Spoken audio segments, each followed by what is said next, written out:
34 out of the 41 judges whose names were submitted to him by the Judicial Service Commission. This comes only 2 weeks after Chief Justice Martha Koome was sworn into office to replace David Maraga. Koome, during her interview for the CJ position, had told the selection panel that she was willing to negotiate with the president to resolve the impasse on gazetting of the judges. This office authorizes me to pick up a call and ask to speak to His Excellency, the President. Even if it has been tried before and it has failed, I'm not the one who tried, so I must try it. And I have faith. I'm a woman of faith. I believe I will be able to explain why I want to speak to His Excellency to have a meeting.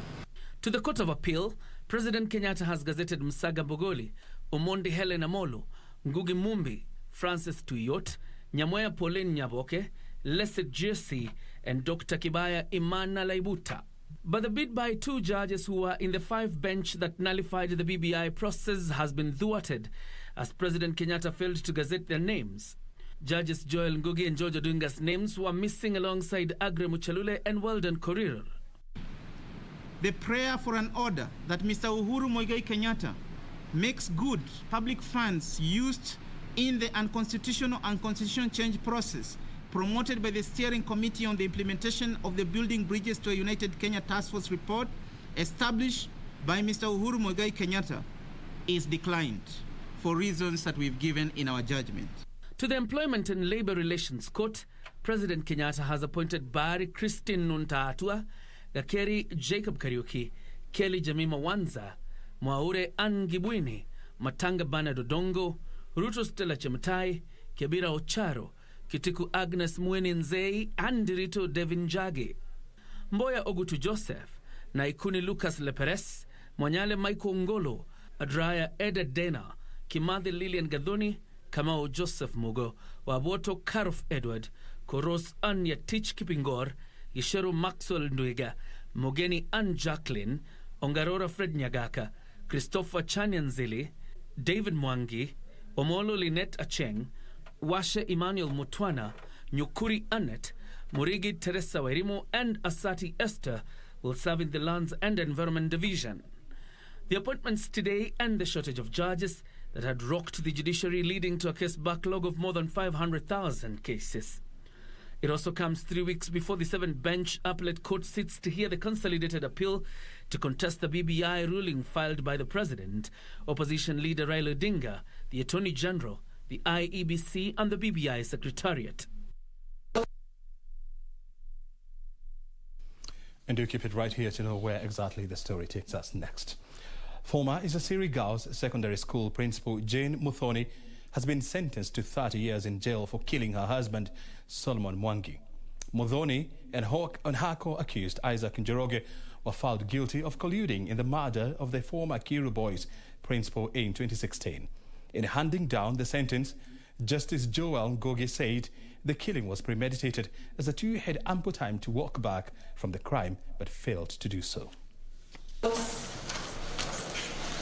It will be 30 years behind bars for former Kashiri Secondary School Principal Jane Muthoni after the court sentenced that there was compelling evidence showing that she played part in the killing of her husband in 2016.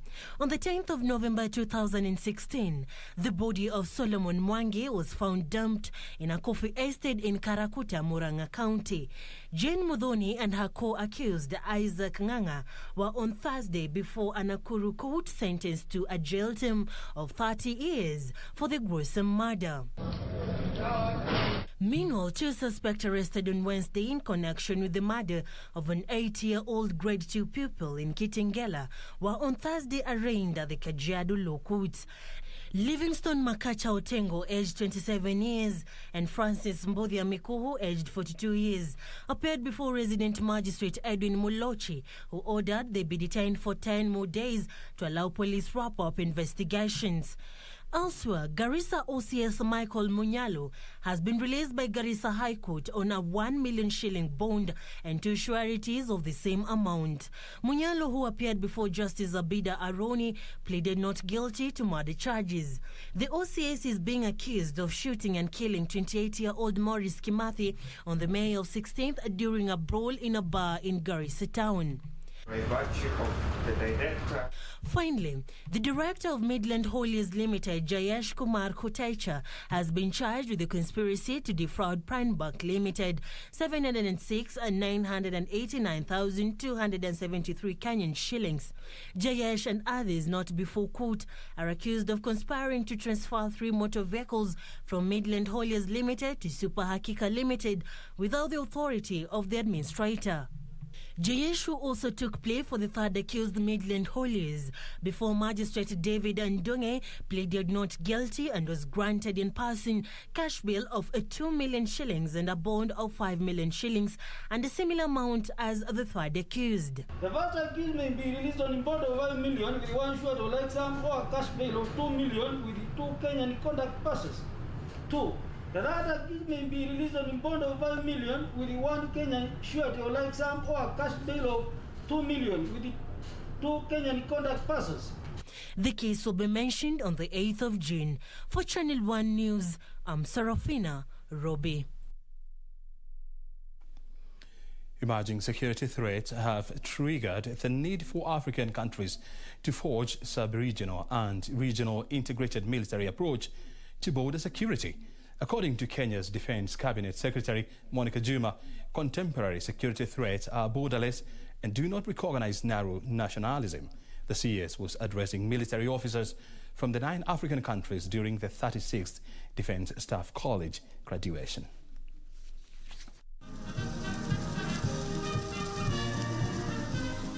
Defense Staff College in Karen held its 36th graduation ceremony since its inception in 1983.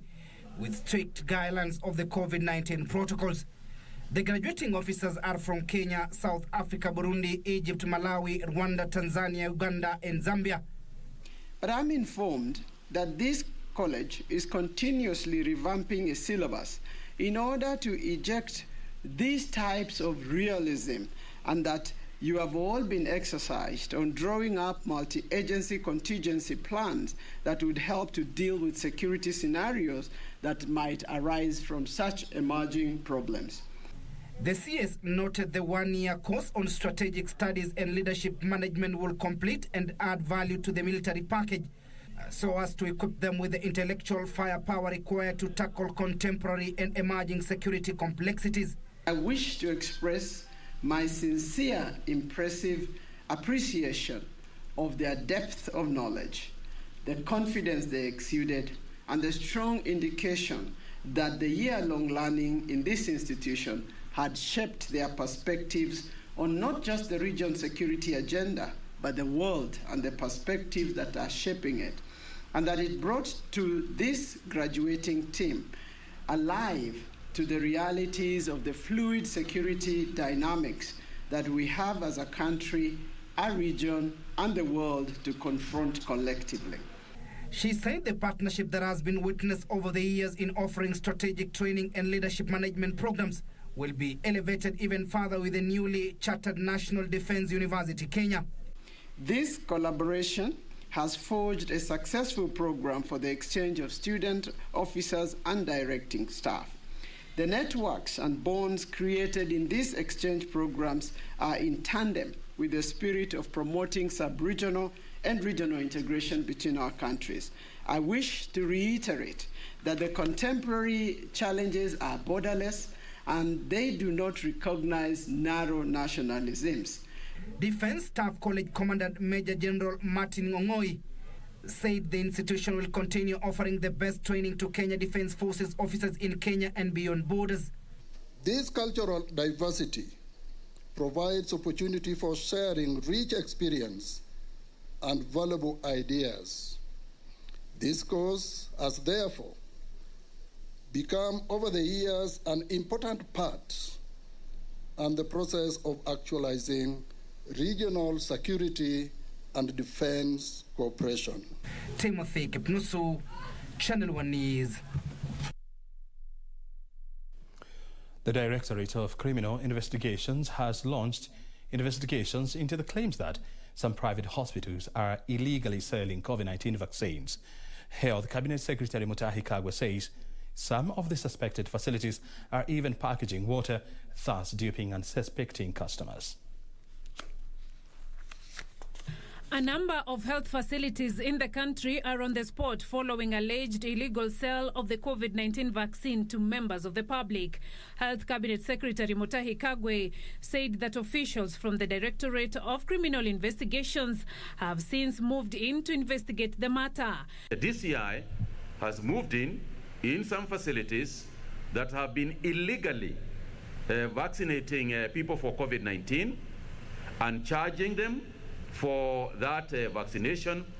Kagwe appealing to members of the public to only visit authorized facilities for vaccination to ensure they get the right jab and at no cost. And chances are that you are not even being vaccinated with proper vaccines. There is every possibility that you are even being vaccinated with water and paying for it. And therefore, I want to warn the country and Kenyans at large. First, vaccination in Kenya is free. Nobody should be charging you for it. That's number one. Number two, nobody is authorized to vaccinate you except for those outlets that have been given authority by the Ministry of Health. He added that the Ministry of Health was currently focusing on vaccinating people with a second dose of the AstraZeneca vaccine, as the rest of the population awaits the arrival of the Johnson & Johnson jab, which is a single-dose vaccine. In a few weeks, we will be able to roll out not just the first dose, but also the second dose at the same time. But right now, because of supply constraints, we want to deal with the second doses for those who got the first dose before going on to the second dose. And as a surge in COVID-19 infections in the Nyanza region continues, counties have been urged to invest in oxygen and adequate personal protective equipment in readiness for any eventuality as a result of the COVID-19 Indian variant. And what we are going to do, and Dr. Kuria here and the rest of the county management are doing so, is to increase the testing that we are going to be doing in those counties where the positivity is high, so that we expand to mass testing, so that the positivity rate that we are giving is not related to persons who already are suspected to have the virus. And therefore, if we expand the testing, we will get the true positivity rate. This as the country reported 432 new COVID-19 positive cases from a sample size of 3,800 tested in the last 24 hours. The country's positivity rate now stands at 11.4%. From the new cases, 424 are Kenyans, while 8 are foreigners, 229 males and 203 females. The youngest is a 4-month-old infant, while the oldest is 91 years. Kisumu County is leading with 145 new cases, followed by Nairobi with 52, Siaya 34, Mombasa 26, while Migori has 21 new cases. The number of fatalities resulting from the COVID-19 has risen to 3,223 after 17 more people succumbed to the disease. Beatrice Getonyang-Etich, Channel 1 News. A section of leaders and sugarcane farmers from Western Kenya want the Ministry of Agriculture to immediately stop the proposed takeover of Mumia Sugar Factory by a steel manufacturing company. Sugarcane farmers are accusing the receiver of unilaterally selling of the factory without following due process. The proposed takeover of the Mumias Sugar Factory has been met with protest from sugarcane farmers from the Western Kenya region who are accusing the receiver for trying to defraud them of the factory. They claim the receiver wants to dispose of the factory without due process after failing to undertake asset valuation and farmers' debt accountability. Kakamega Senator Cleophas Malala has termed the takeover as unprocedural and sought intervention from the Senate's Standing Committee on Agriculture, Livestock and Fisheries. State the fate of the current receiver manager while providing details on when and by whom the decision to lease out the company was made, and tabling correspondence on the said decision to the Capital Markets Authority and other regulatory bodies. 3, provide details on the procedure to be followed by government in selling its stake in the company and address specifically the bidding process. His sentiments were backed by Bungoma Senator Moses Wetangula, who demanded that Mumias Sugar Company receivership manager produce an asset evaluation report, farmers' debt repayment plan, as well as a complete financial audit report from 2016 to date. How are the farmers, the outgrow farmers of Mumias, apart from not being consulted, how are they going to be managed and how are they going to relate with the intended investor? Number 5, is the intended investor going to pay out debts that are owed to the farmers in terms of cane delivered and cane not paid for? Number 6, the workers of Mumias, Madam Speaker, who have not received any salaries for months, and those who have retired with no benefits because statutory deductions were never paid to NSSF. Is the intended investor going to foot this bill? This even as the Kenya National Alliance of Sugarcane Farmers Organization cautioned against what they term as gambling with the livelihood of the people of the Western Kenya. Reporting for Channel 1 News, I'm Safin Aching Ouma. Now to BBI matters, where 7 of the 13 Court of Appeal judges will be at the bench to hear the Building Bridges contest case when it kicks off on the 29th of this month. The President of Court, Daniel Musinga, who expanded the bench Tuesday, will appoint the judges in consultation with the Chief Justice, even as lawyers now claim the hearing will definitely affect the over 7,000 cases pending at the Court of Appeal. The ball is now with the Court of Appeal President Daniel Musinga, as he is expected to constitute the 7-judge bench to listen to the appeal filed against the High Court ruling that stopped the BBI process. The appellate court currently has 13 judges, 3 of whom are tied in administrative responsibilities, while another group sat in a committee that advised former Chief Justice David Maraga on the referendum. Though the law does not give a time frame for the appointment of 7 judges, a group of lawyers are of the view that the appellants should be notified in advance for purposes of clarity. Even at the point of constitution of the bench, it behoves any judge who thinks that there is a possibility of conflict of interest arising in them sitting to determine this case to come forward and tell Justice Musinga, hey, I cannot serve in this bench for this and this reason. Among the 13 judges, Musinga is the president of the Appeals Division, Judge Mohamed Warsami is serving in the Judicial Service Commission, and Judge Kathurima Enoti is the director of a Judiciary Training Institute.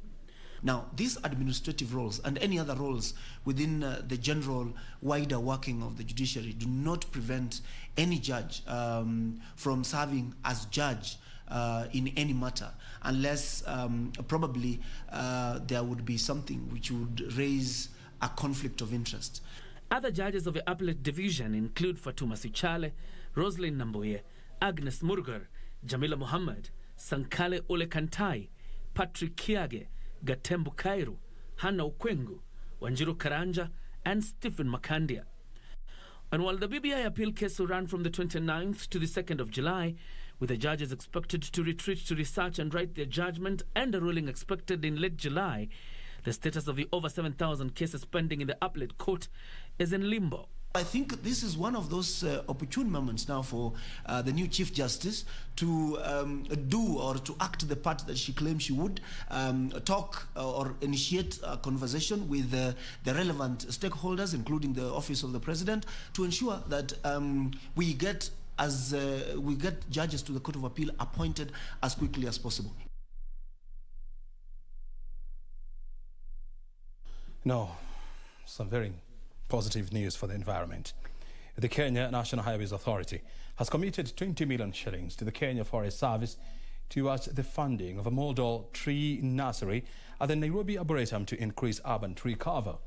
The partnership between the two organizations will see Arboretum used to generate 1 million tree seedlings per year to recover trees cleared for infrastructure development. The newfound partnership between the Kenya National Highways Authority and the Kenya Forest Service will ensure trees being cut down in urban areas to pave way for infrastructure development is replenished. I'm looking at a synergy where we can combine our many kilometers of roads with your many different and impressive species of trees, and we make our Kenya beautiful. The care of for the environment is not a favor for us in the road sector, but a necessity. Chief Conservator of Forest Julius Kimani said under the agreement, Arboretum will be used as a tree seedling nursery to provide 1 million seedlings every year to be planted within towns under the Kenya Greening Program. In Nairobi, seedlings will be sourced from the Nairobi Arboretum Model Tree Nursery, which will specialize in raising seedlings to plant species required for greening of urban areas. We are aware that the success of any tree planting program heavily depends on timely availability of high-quality seedlings that matches the planting site. Kenha Board Chair Wangai Ndirangu said the program is in response to a number of infrastructure development in the county which have been necessitated to clearing trees for such programs. Yusuf Far, Channel 1 News. Tonight on the big interview, we are focusing on the extractive industries. And the question that we are asking ourselves is, how do we develop our nascent extractive industry? We'll be joined by an expert in this. Our short break is up next. Stay right here.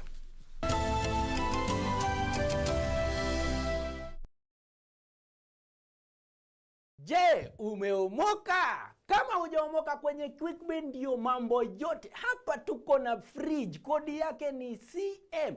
Tuko na gas cooker, kodi yake ni CK. Tuko na TV, kodi yake ni TV. Tuko na simu aina ya Samsung ni SM, ama Oppo ni Oppo. My friend, mahali popote unanitizama, eka hizo kodi zake kisha utume kwa 4032353. 4032353, alafu utakuwa unaomoka na hizi bidhaa. Kumbuka, kwenye QuickBin ni bidhaa bora zaidi kwa bei ya chini kwa chini.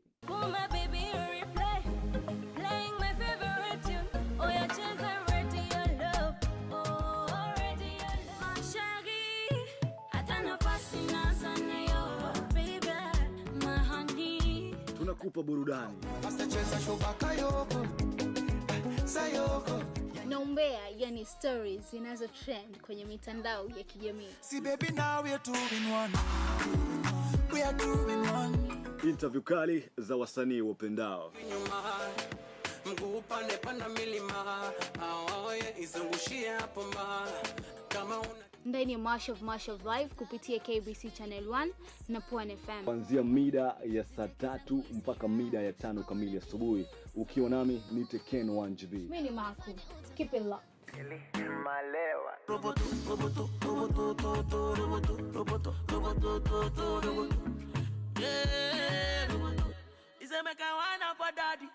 Next on. Bye. Okay. What is it, Eric? Is that if at least find out who Glenn is working with. Ndamsaka alafu nitakushow. Kama unataka uzuri, usichukue pesa ya huyo mama. Utaenda jela. Unataka kumwaga huka. What do you think is going to happen once you solve your father's mystery? Let's wait and see. If I go down for anything whatsoever, you better believe I'm taking Joel and Chris with me. I can't take this anymore. I'm done. Cheki, mimi naona tuishie. Wewe zidi. So this is your game plan?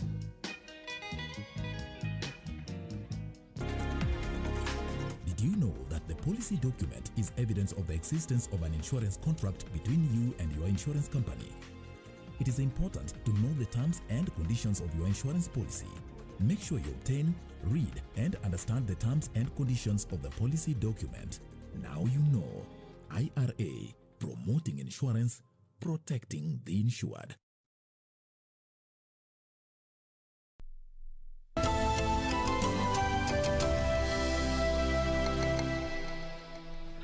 Time now for business news, where the Directorate of Immigration Services will, in the next 6 months, procure more printing machines and ramp up passport replacement services, targeting Kenyans ahead of the December 31st, 2021 deadline. The Directorate of Immigration Services Director General Alexander Muteshi, while launching the last-mile passport delivery services in conjunction with the Postal Corporation of Kenya, said the move will improve printing capacity to 30,000 passports monthly. What is now emerging is that government documentation processing has now been ramped up. But now the delivery services is the bottleneck in the whole process.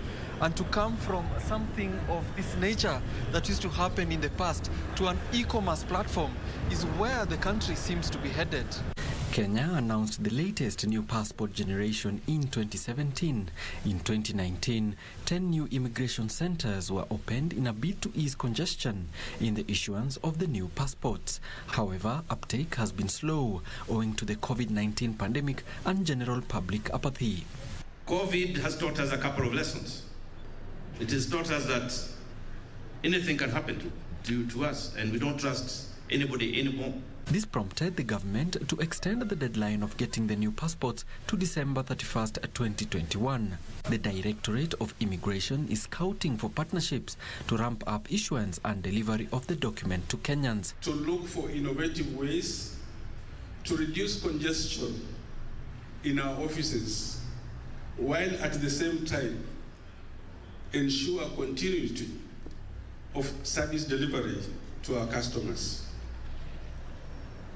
We did realize that the Postal Corporation of Kenya offers enormous capacity and opportunity.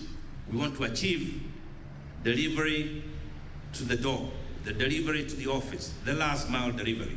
That's what we want to make it easier for Kenyans to be served in their comfort of wherever they are. So far, 156,000 new passports have been printed and dispatched through the Postal Corporation of Kenya network, which has a branch network of 650 branches countrywide, but not without teething problems. To us, resources we know now are not there.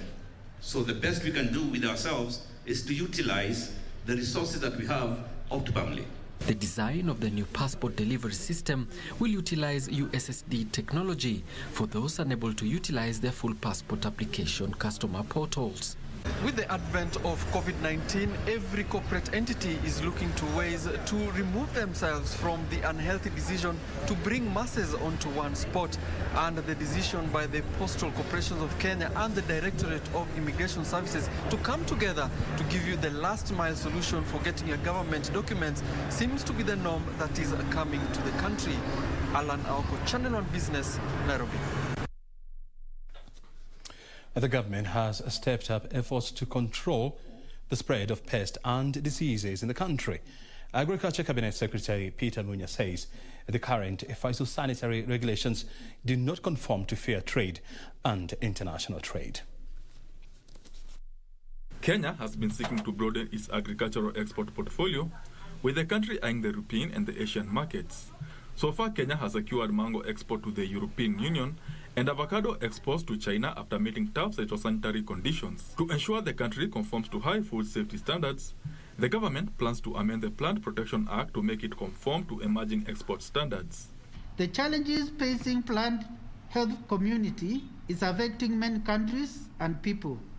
Our actions in response must be coordinated and comprehensive. Agriculture Cabinet Secretary Peter Munya says the Plant Protection Bill 2021 will enforce stringent laws and policies that will create frameworks for pest and disease control in the country. The country needs to boost overall farmer productivity and, more importantly, also protect and safeguard Kenya's agriculture against external threats, including introduction of foreign pests and diseases. The bill, if passed in Parliament, will ensure local farm produce meet fair trade standards. Introduction of pests into the territory of Kenya is prohibited in this act. We have also indicated introduction of noxious weeds, invasive species is also prohibited. The Plant Protection Bill 2021 further proposes the creation of a national plant protection organization that will serve as the World Trade Organization national inquiry point for Kenya on plant health issues. Also indicated that the service may prohibit, restrict, regulate the importation of plant and plant products that are likely to harbor pests as they move in the international arena. The office will also issue phytosanitary certificates for export and import permit for farm produce. Benson Rioba reporting for Channel 1 Business. The government is targeting to empower Kenyans to tap an additional 30,000 skilled jobs abroad annually. Labour Cabinet Secretary Simon Chelugui says the government is focused on training unskilled workforce to increase exploitation of skilled labour. Here is Grace Mweni with the details. Kenyan tertiary institutions release 1.2 million workforce annually, but the current economy is only able to absorb 800,000 graduates, pushing the government to seek foreign jobs in informal sectors. Speaking in Athi River at the National Industrial Training Authority, NITA, during the graduation of 82 trainers in home care management 8 modules course, Labour Cabinet Secretary Simon Chelugui said the government is keen to train and export 30,000 skilled jobs annually. One of the most successful home care management training of trainers. Today we have we oversaw 8 trainers graduating, and they have been training on a number of modules: home care, child care, and pre-departure preparation. These trainers will now be employed or will be working for various recruitment and training agencies who are now recruiting Kenyans who are looking for jobs abroad. Chelugui says with skilled labor export, Kenyan foreign earnings will increase to double-digit in a year.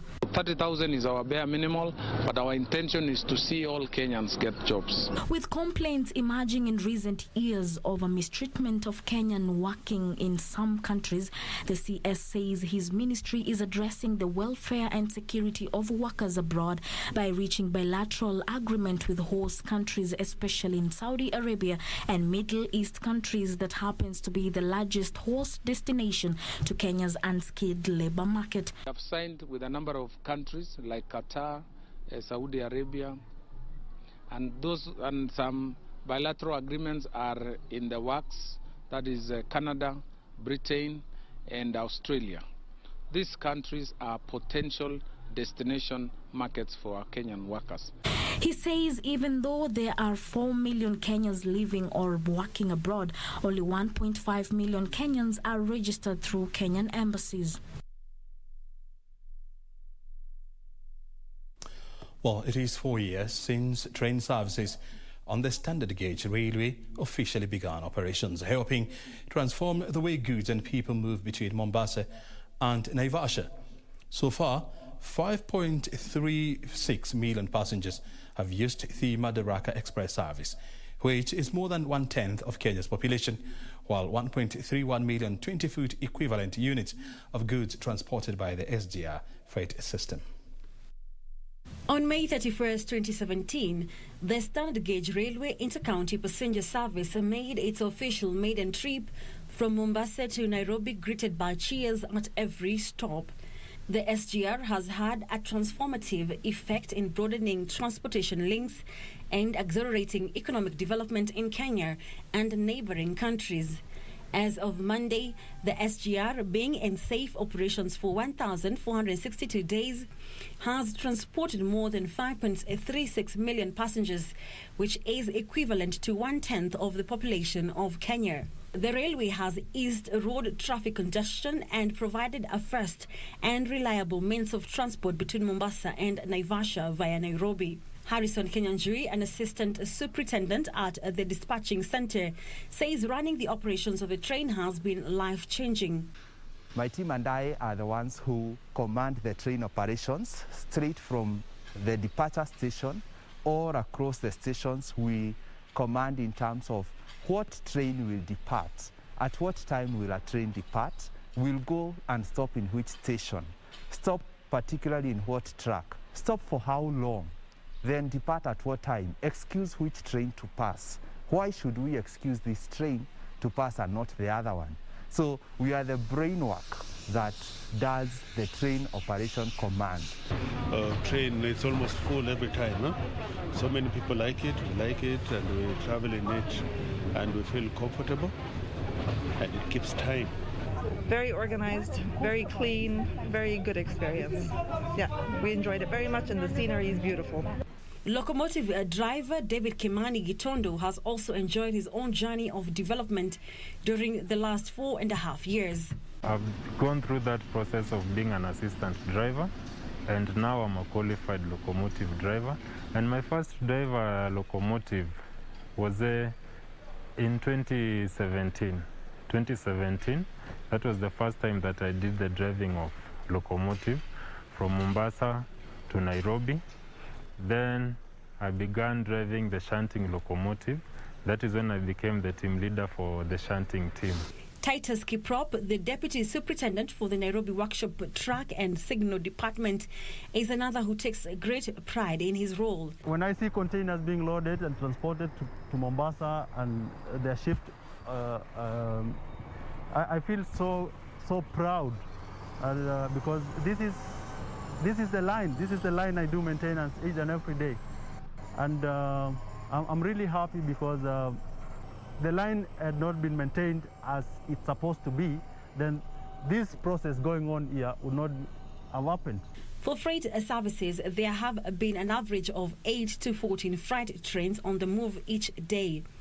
So far, more than 1.31 million 20-foot equivalent units of goods have been transported by the SGR freight system. Contribution in terms to GDP of the country, that SGR is contributing not less than 2% currently as we look at the dynamics and the growth of our economy. And as well as this growth being elevated to the region. So the regional economics are also growing. We are looking at a population of 200 million people. Before COVID disruptions, there were 3 daily passenger train services between Mombasa and Nairobi, an early morning intercounty train, afternoon express train, and a night train.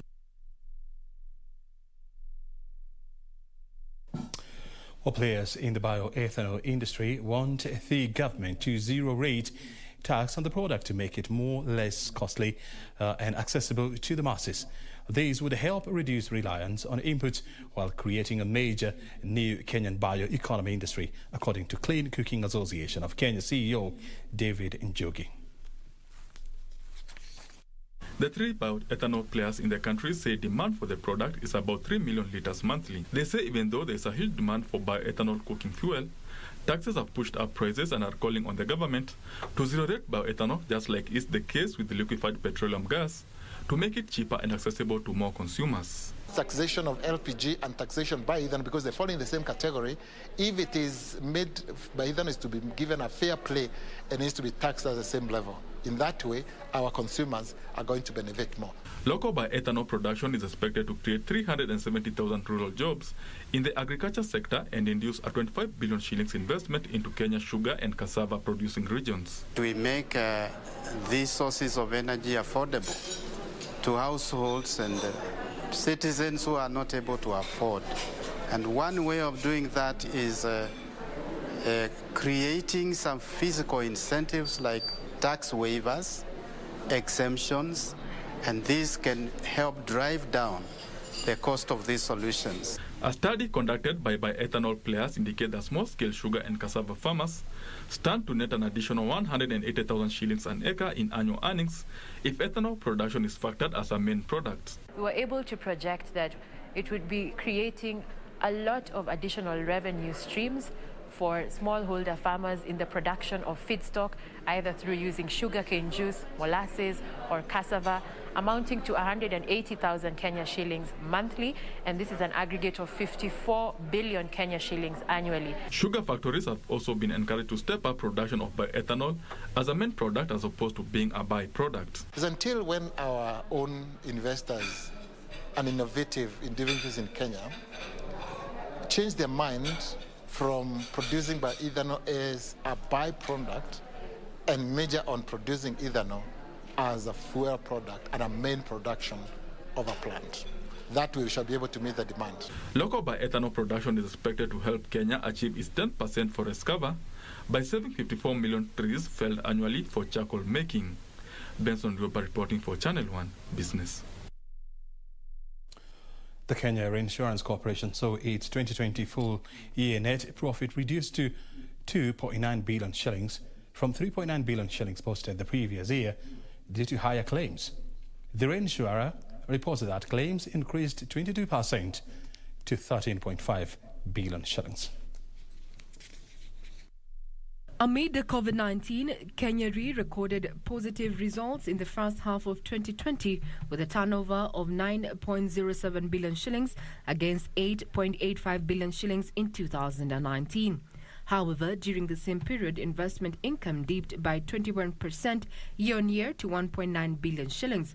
This was attributed to the effect of the COVID-19 pandemic, which resulted in depressed investment environment.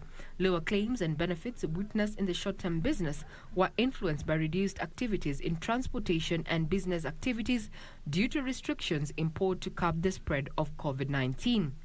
In its 2020 full-year financial report, the underwriter's net profit dipped to 2.9 billion shillings from 3.9 billion shillings posted the previous year after claims rose by 22% to 13.52 billion shillings. Further, gross written premiums grew by 6% to 18.54 billion shillings from 17.52 billion shillings during the period under review. The Underwriters Board has recommended a dividend payout of 20 cents per ordinary share. Elsewhere, Kenya Airways PLC will be holding its 45th annual general meeting on 25th June virtually for further to retain members of the Audit and Risk Committee, among them retired Major General Michael Gishangi, Yosef Vinistra, John Ngumi and Caroline Armstrong. This comes in the backdrop of diminished returns for the carrier. Kenya Airways recorded a 2020 full-year net loss of 36.2 billion shillings as the coronavirus crisis hit demand for travel. Cargo volumes went down during the period as the carrier grounded some flights, leading to reduced belly space. The airline's basic loss per share jumped to 6 shillings and 22 cents in 2020 from 2 shillings and 23 cents in the previous year. Regina Manyara reporting for Channel 1 Business.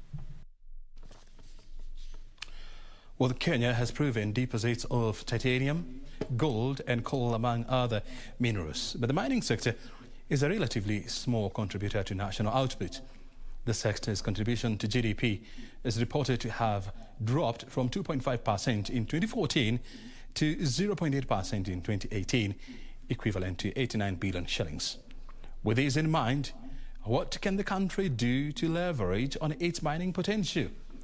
Alan Awako sat down with extractive analyst Stephen Mwakesi and spoke about Kenya's mining outlook. Watch the interview. Hello and welcome. Now, according to the economic survey released recently, the total mining production declined 5.5% to 20.9 billion shillings from 30 billion shillings in 2018. Now, here today we are going to expound on the current situation the country is in terms of mining and just to see how the country can better exploit the extractives industry. And to expound on that, I'm joined by Stephen Mwakesi, who is an analyst and a policy advisor on the extractives industry. Welcome. Asante sana. Thank you. Indeed, you can of course join us at any time online on KBC Channel 1, especially on Twitter and on Facebook at KBC Channel 1. Do tell us what you think about this interview and also we can continue the conversation over there. My name is Alan Awako. Now, just to dive straight into this industry, it's a bit complicated, but just for the benefit of our viewers, where is the country at this point in terms of extractives? Well, to start off, I think the mining sector essentially has been a sector that's been with the human history for quite a long time. In Kenya, we can record that as early as the pre-colonial times, there was economic activity that was ascribed to mining. And this can be even told that by 1940, we already had a piece of legislation called the Mining Act of 1940 that was in play. And we were doing a lot of extractive works, especially for soda ash. I think everybody knows about Magadi soda. And also there was mining of fluorspar in the country, some bit of gold mining as well in Kakamega area, and also some gemstone mining in the counties of Taita Taveta and in Kwale. So we've had mining in Kenya for quite a long time. And when the Jubilee administration came in 2013, there was a very serious push to try and revamp the sector, and because it has the potential to become a huge economic enabler, raising the values of economic activity attributed to the mining sector. And so with time, we've seen with new projects coming online, the value from mining as well has grown higher. When the base titanium project, which is a heavy minerals titanium sands project, came online, we saw our foreign exchange values go extremely way up. And right now, as we speak, some of the mineral contribution that the sector provides to the country's economy, 60% of it is just from one project in the coast of Kenya, in Kwale. And so it has a significant impact on the growth of this country. But however, there have been challenges, mining being a business that depends heavily on global dynamics, because essentially what mining does is provide the raw materials that are used for various processes, chemical and otherwise, and even sometimes to preserve value of the economy, like in the case of gold, for example. But being that the primary role of mining activity is to provide raw materials for various sectors of the economy, is very dependent on demand and supply dynamics that affect global trade. And so sometimes we've had, when there was the financial crisis of 2008, there was a slump in terms of revenues that we were expecting as a country. When there was a boom in terms of demand and supply for various commodities, say mobile phones and things like that, we saw an equal increment in terms of the value of minerals and also the output that we were producing. Whenever you see also there's great infrastructure or economic activity, you'll find there'll be greater mining of commodities such as limestone, soda ash, which is used to make glass. You'll find a lot more of that being utilized. But also there are impacts whenever there is technology that comes to displace the use of a certain raw material. Also it has an impact on the revenues that you might expect. So when you look at the mining space and how the mining sector grows, is dependent on a number of aspects, but mainly the global trade dynamics of demand and supply. And so that has been the scenario for the country. But Kenya has been quite resilient, despite the fact that the number of minerals or the resources that we have identified and actually utilized or taken a full utilization of is still very low. But one thing that the Jubilee administration has done is to prioritize on the need to identify our mineral resources. And this can be seen from the fact that there was an airborne survey that is being conducted by the government of Kenya with the purpose of creating an idea as to where potential mineral deposits lie. And with that, we expect by the time the airborne survey becomes available for public consumption later on in the year, then we might see a spike in activity of mining throughout the whole country. But other than that, the sector is still a very serious sector to keep watching. And the fact that we have had a review and change of law in 2016, creating the ability to allow for more captive nature in terms of now we look at quarrying or what minerals which were before not considered as capable of being put into the economic byline.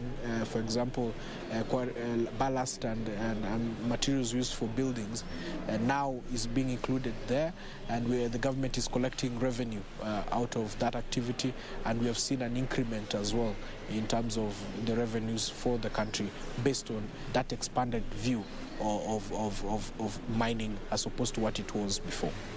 Mm-hmm. And of course, now that you've said about the global dynamics that fit into the whole machinery of things, I'm just very curious as well. Is it possible, or is there any jurisdictions we can draw parallels with that have actually succeeded in growing their own internal capacity, especially during challenging times such as these, to extract their own products and actually consume them within, like for example how China does it.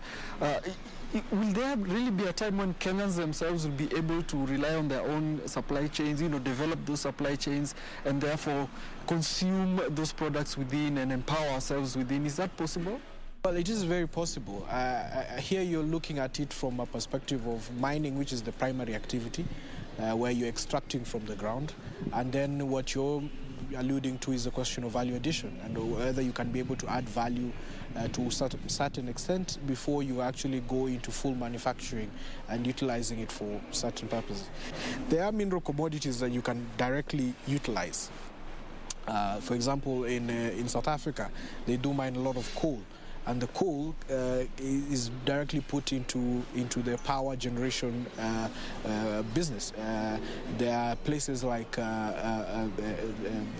Sudan and South Africa where they do mine gold, and immediately after they do mine gold, they're able to put it into a refinery and use it as part of their global currency backing and securitization of the commodity.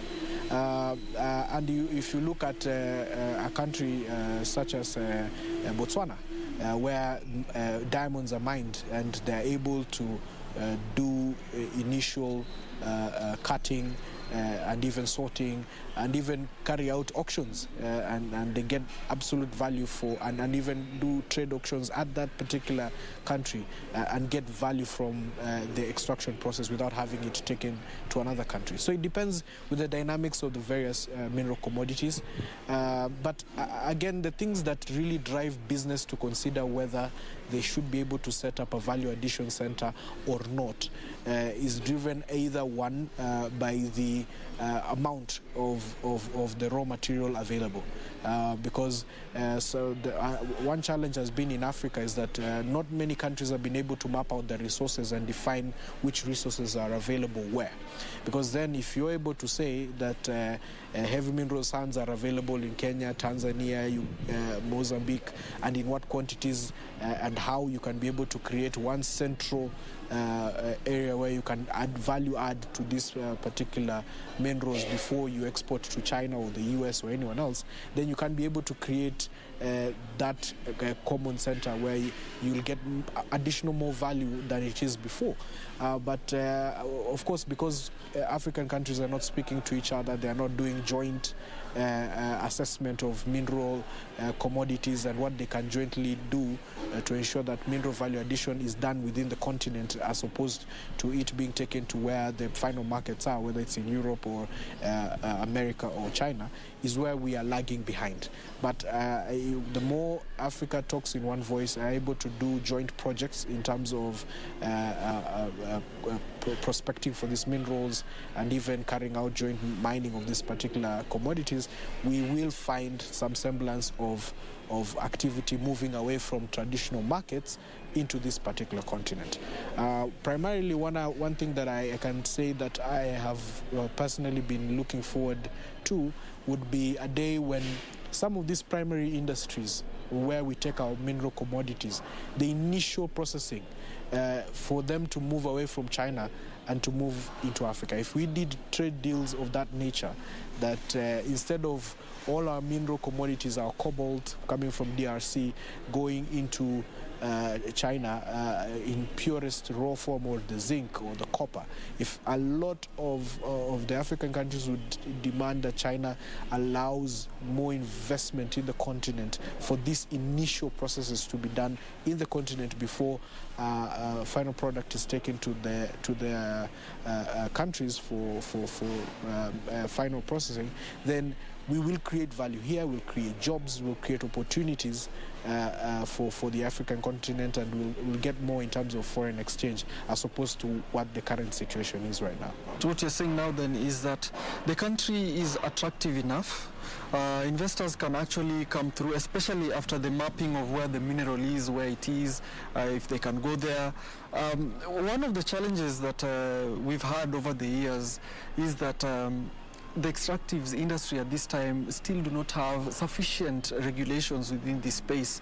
How much impact does lack of proper legislation impact this sector, especially when you look at bringing investments? And you've spoken about Botswana. We saw a situation where the diamonds that they get is actually done by the company De Beers, which actually moved its headquarters from the UK into Botswana, and now they do everything in that country. Is it a matter of a proper legislation, or not only quality legislation but sufficient legislation?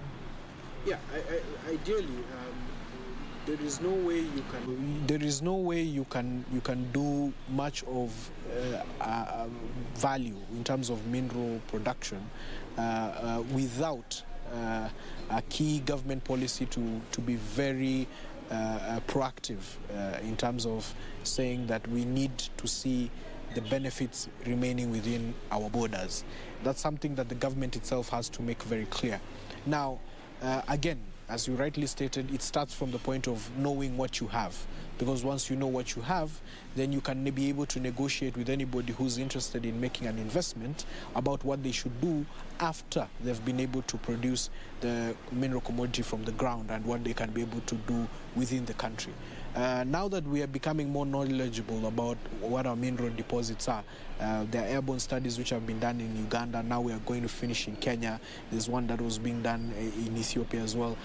The more we begin to understand what kind of mineral commodities we have, then we can be able to now get into the space of now saying, are our legislations and policies conducive enough to bring investors in and keep them here, and to be able to allow them to do much more than just mine, being able to get into processing and attract people to invest more here than anywhere else. Now, in the case of Kenya, we did a significant review of the Mining Act in 2016. Of course, with any new legislation, there are bottlenecks or gaps that need to be addressed. There was a process of also setting out regulations which are already put in place. But I think the one thing that has really affected the sector has been the question of finding mining to be a priority in terms of budgeting. And this has really impacted the sector. Because of the changing dynamics of our economy, there has been preference for other investment in other sectors such as infrastructure, education and health at the expense of a sector like mining, which would be more of an enabler and a productive sector as opposed to the ones which are general consuming of our revenues. And so the impact of this has been the ability of the regulator, that is the Ministry of Petroleum and Mining, incapable of being able to go and closely monitor the activities of the mining companies and even be able to push for certain frameworks or activities on the part of the private sector for the benefit of the country. Some of the things that we could potentially look at would require both government and private partnership. And sometimes the government needs to make the first step before the private sector comes in. Or sometimes when we were trying to get buy-in from the private sector, the choice of how we do our electrical or road infrastructure or water infrastructure should be to the benefit of a potential miner. But at times this always fails because there are other more pressing demands from the populace as opposed to catering to the interests that would make it convenient for the miner to continue doing business. Isn't there enough lobbying in the sector? Are there no people who are advocating for this kind of, seamless communication between this? I know there has been some lobbying to some extent, but again, when there is some semblance of resistance, because the first place before you begin lobbying is, are you lobbying an entity that is capable of doing what you're intending to lobby for or not?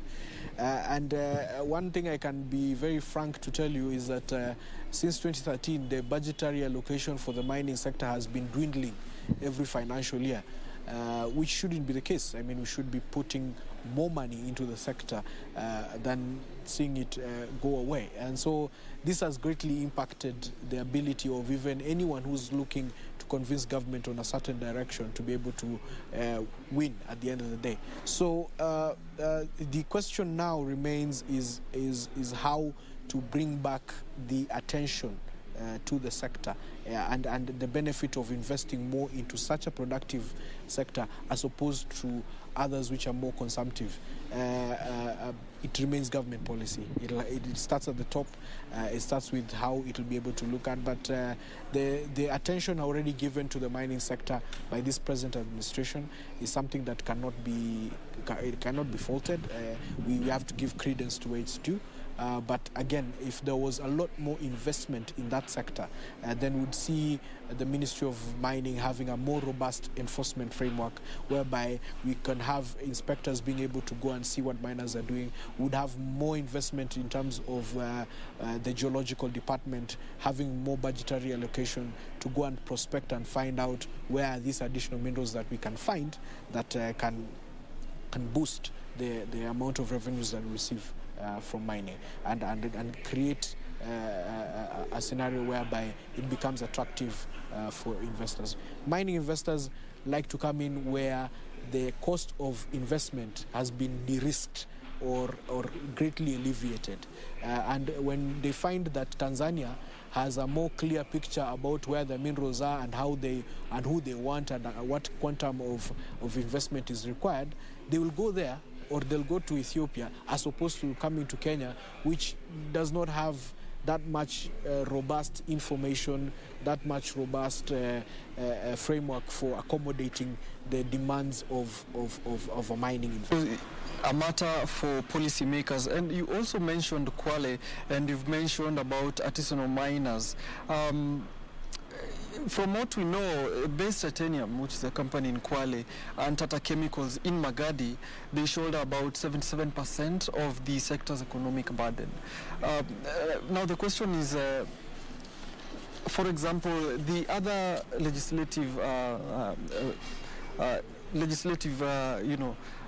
bills that are coming into force, for example, the finance bill, we've seen that they also stand to be affected, especially for subcontractors in the sector.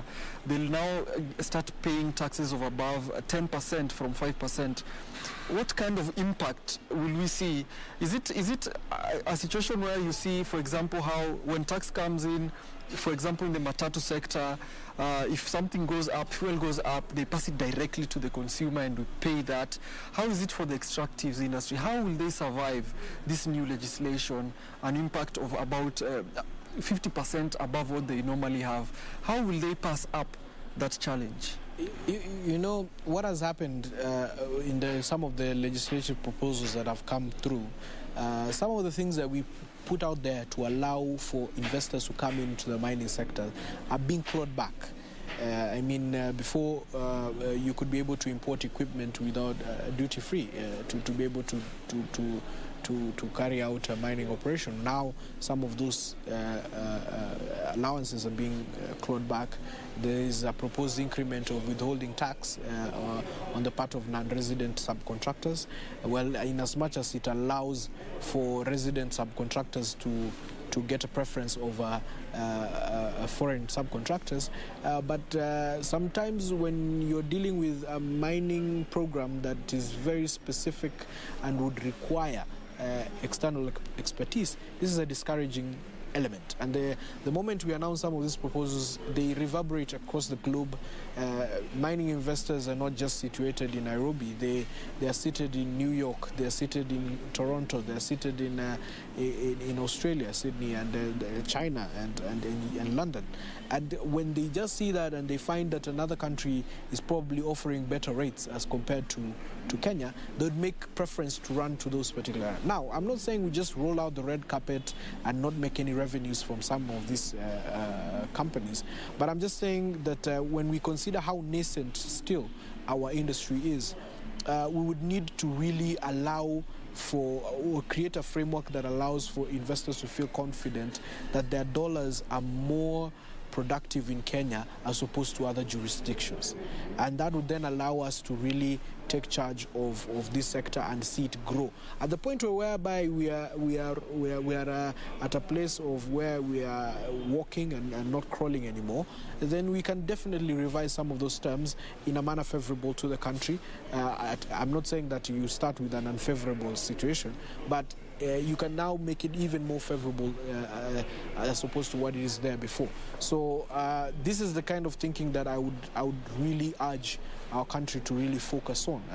Let's find a way to not only just make mining zones attractive, but even give them special treatment like they do for special economic zones. I believe that any mining operation, in my view, should be categorized as a special economic zone to allow them, especially for the new license holders, so that they can allow them time so that they can be comfortable to be able to raise their profile and be able to generate incomes that are eventually more beneficial to the country.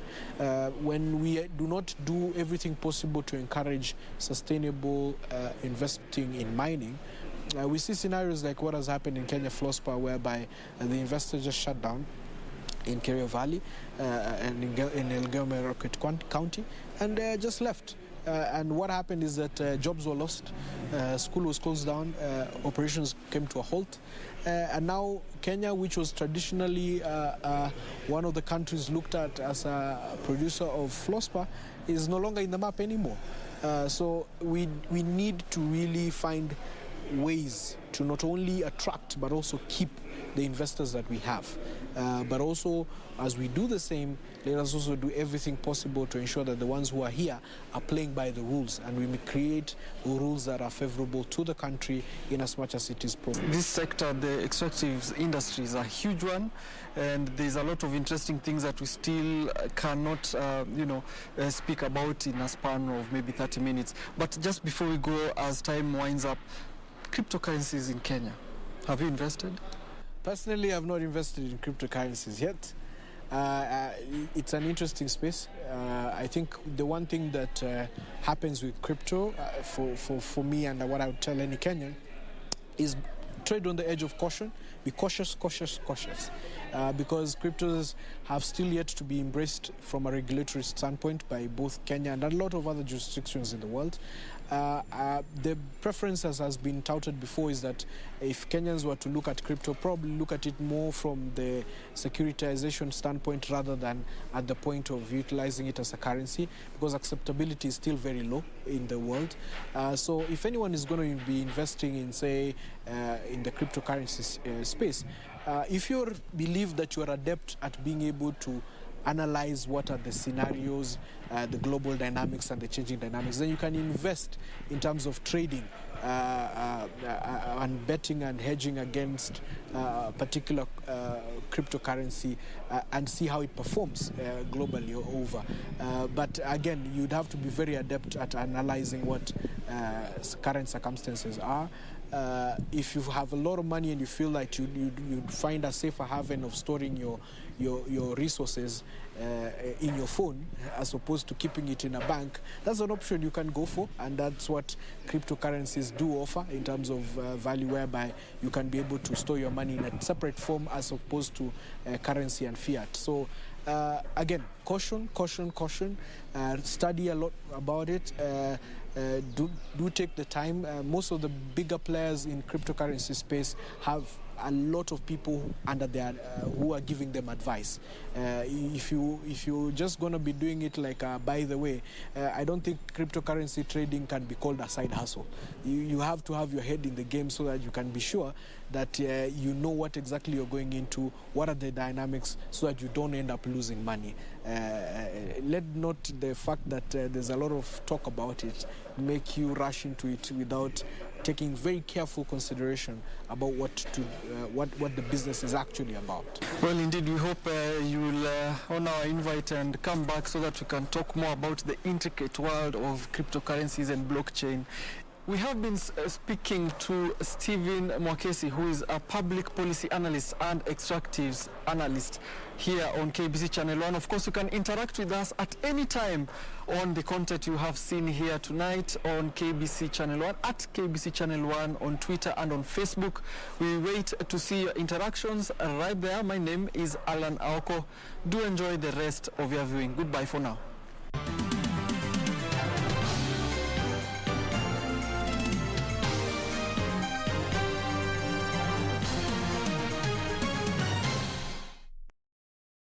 Kupata skiza tune hii, Ufunuo wa Yohana 38 dial *811 *817 hash. Wakati mwingi katika maisha binadamu hujipata kwa shida, unapata ya kwamba hauna usaidizi unaohitaji, biashara zinaisha, hakuna mapato ya kila siku. Lakini hata kwa hayo yote, Biblia inasema ya kwamba katika kitabu cha Ufunuo wa Yohana mlango wa 3 mstari wa 8, na yajua matendo yako. Tazama, nimekupa mlango uliofunguliwa mbele yako. Ili kupata skiza tune hiyo ya Yohana 38 dial *811 *817 hash, dial *811 *817 hash. Je, umeomoka? Kama hujaomoka kwenye QuickBin ndio mambo yote. Hapa tuko na fridge, kodi yake ni CM. Tuko na gas cooker, kodi yake ni CK. Tuko na TV, kodi yake ni TV. Tuko na simu aina ya Samsung ni SM, ama Oppo ni Oppo. My friend, mahali popote unanitizama, eka hizo kodi zake kisha utume kwa 4032353. 4032353, alafu utakuwa unaomoka na hizi bidhaa. Kumbuka, kwenye QuickBin ni bidhaa bora zaidi kwa bei ya chini kwa chini. Sasa hii ng'ombe ni yako. Asante. Hii ng'ombe itatoa maziwa mengi kabisa. Sasa shida ya school fees imeisha. Jen, chukua hii. Hebu nikuulize, hii maneno nasikia ya bima ya elimu inaweza kuwa namna gani mtu anachukua? Process ya kuchukua insurance cover yote ni rahisi. Hata niko na cover ya gari yangu. Kwanza unajaza proposal form kama hii na uijaze wewe mwenyewe. Na kama haujui kusoma, uijaze na mtu unayemwamini. Hakikisha ile majibu umepatiana ni sahihi na ni ya kweli. Pia thibitisha insurance cover imeangalia maslahi yako. Na usiwahi sign proposal form ambayo haijaandikwa kitu chochote. Pia ukumbuke kujitolea photocopy yako. Sasa wacha nianze hiyo process. By the way, ukisubmit hiyo proposal form, uhakikishe umepatiwa policy document. Uisome na uielewe. Hiyo ndio thibitisho ya kuwa una bima. Asante sana. Ujumbe huu umeletwa kwako na IRA.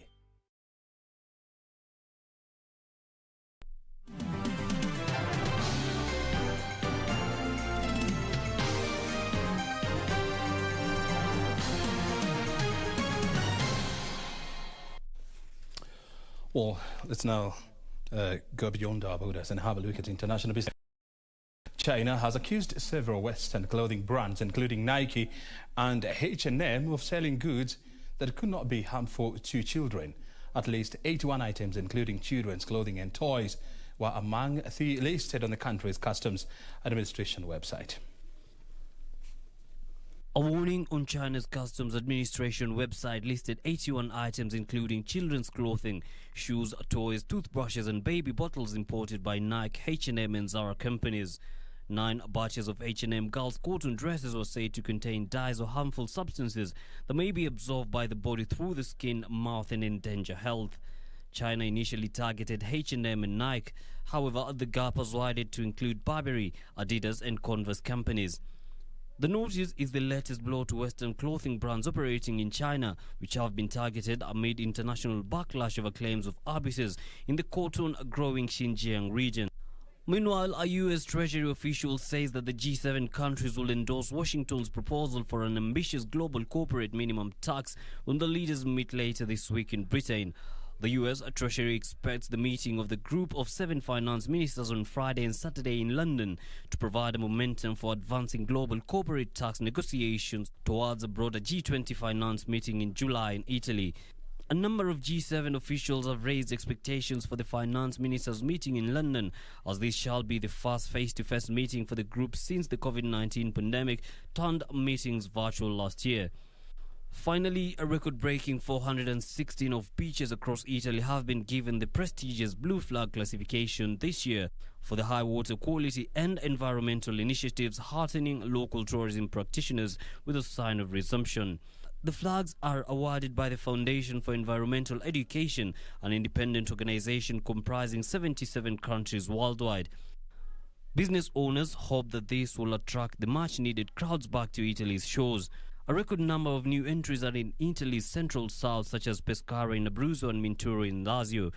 This is a big deal to Italy's ecological reservation and tourism because blue flags come with a set of strict standards.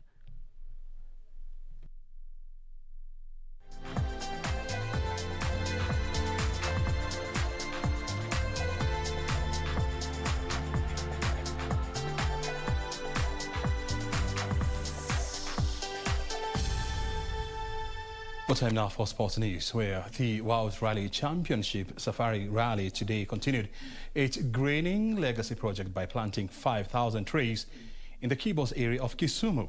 This is part of the extensive environmental conservation program, where the Safari Rally seeks to plant 19 million trees over the next 3 years to commemorate 19 years of Safari Rally absence in the country. On Thursday, the World Rally Championship Safari Rally continued its quest for the greening legacy in a ceremonial exercise held at the Sugar Research Institute, Kisumu, that will see the planting of 5,000 trees along River Kibos in Kisumu County.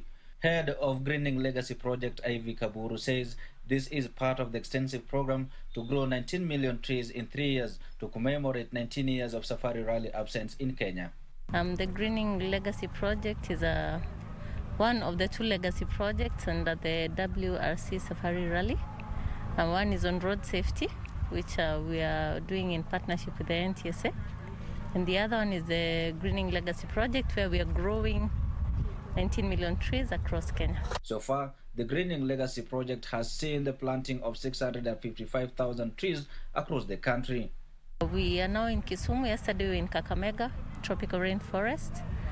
We have done trees in Nakuru County, Meru County, Tharaka Nithi, Machakos, Kiambu, a bit of Laikipia.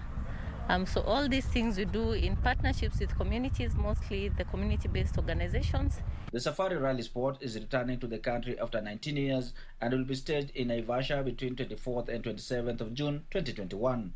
It's being held in closed circuits.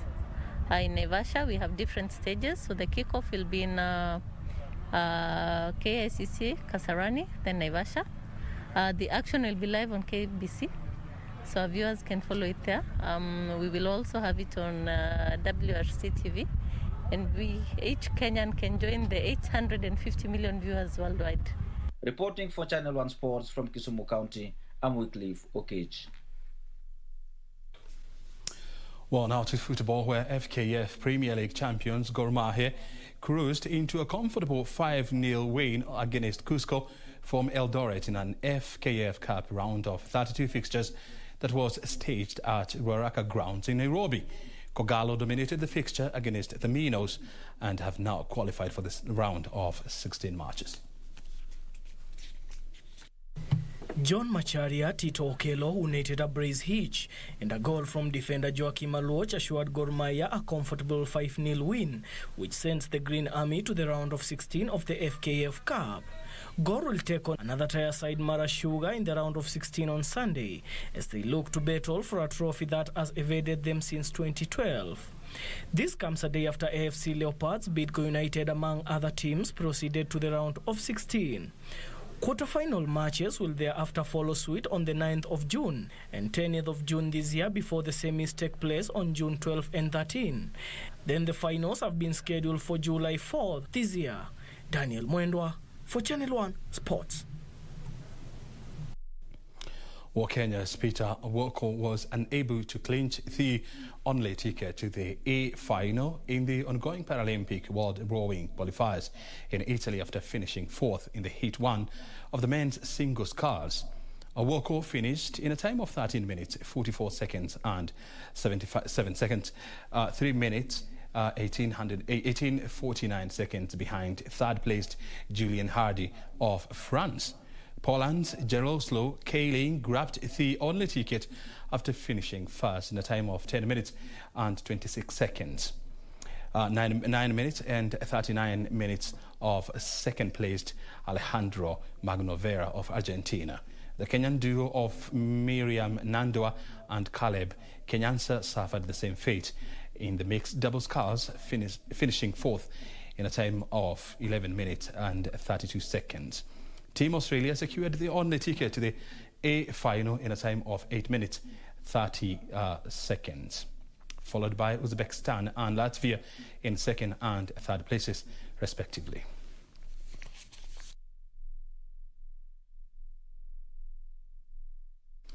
Well, the Confederation of African Football (CAF) has banned Tunisia international Taha Yassin Khennissi for 1 year for a doping violation. Esperance's Khennissi tested positive for a prohibited substance after an African Champions League game against Moldova on 10th of May. Taha Yassin Khennissi's ban began on 19th May and means he is eligible to play for Tunisia at January's Africa Cup of Nations finals in Cameroon. The 29-year-old has scored 8 goals in 31 appearances for Tunisia and helped the Carthage Eagles to 4th place at the 2019 Nations Cup finals in Egypt. Meanwhile, MC Alger's Abdel Nour Belkir and Ahmed Boutaga have been banned for 1 year each for assaulting a referee during a Champions League fixture against Wydad Casablanca. According to CAF, the two physically attacked the referee by kicking him in the leg, and a red card was issued for violent conduct. MC Alger have also been fined $25,000 for the unseemly and regrettable conduct against the referee of the match in question. Elsewhere, FIFA has also sanctioned 2 ASC Giraffe players and a club official for assaulting match officials during the Confederation Cup quarter-finals against Cameroon's Cotton Sport in 23rd May. Giraffe official Youssou Dial has been suspended for 2 years from all football activities, while Albert Yene and Mamadou Silla have been banned for 6 matches.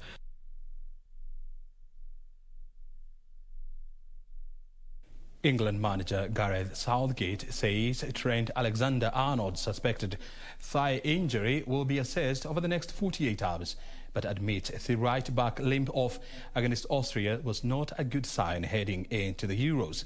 The Three Lions got their Euro preparations off to a good start with a 1-0 win over Austria courtesy of Arsenal's Bukayo Saka.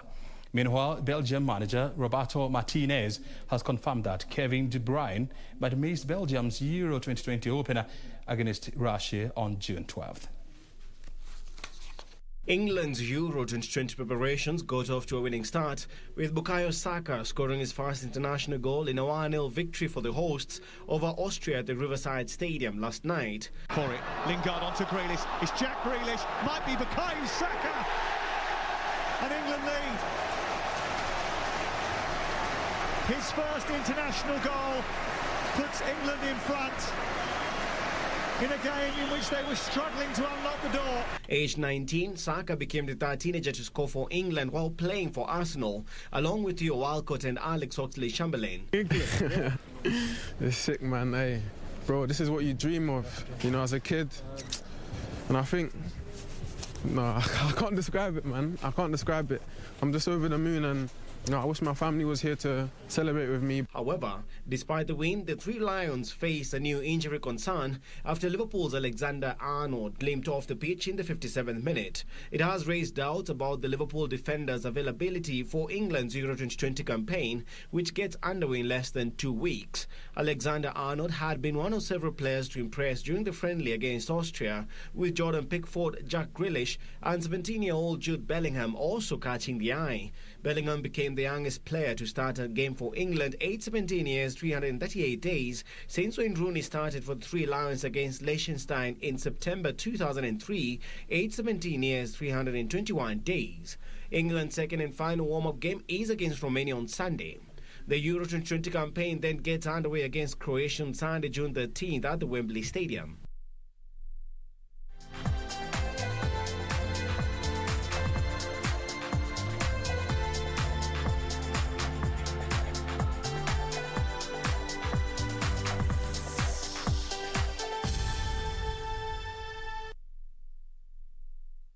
Well, and at that point, we come to the end of Business Insight for today. Thank you so very much indeed for your time. Remember, Inside the Government is coming up next. And tonight, we want to discuss efforts by the government to streamline accounting standards as well as the enforcement of the same in the public sector. That interview is coming up next with the CEO of Public Sector Accounting Standards Board. CEO. You need to stay right here. Thank you for your time. Have a good night.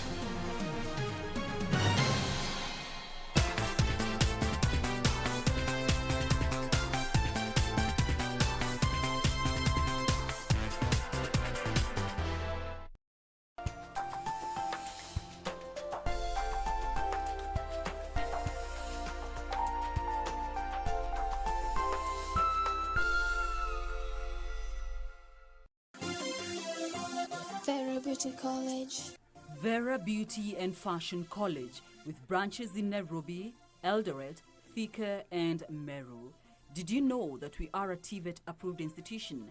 We offer courses in fashion design, interior design and soft furnishing, event decoration, flower arrangement, event planning, hairdressing, barbering and dreadlocks, beauty therapy, makeup, nail technology, spa massages, teaching skills, TOT, solo business management, and many more. Register now and visit our website on www.verabeautycollege.com. You can also call on 0725 923 550 Nairobi branch, 0728 087 689 Eldoret branch, 0722 22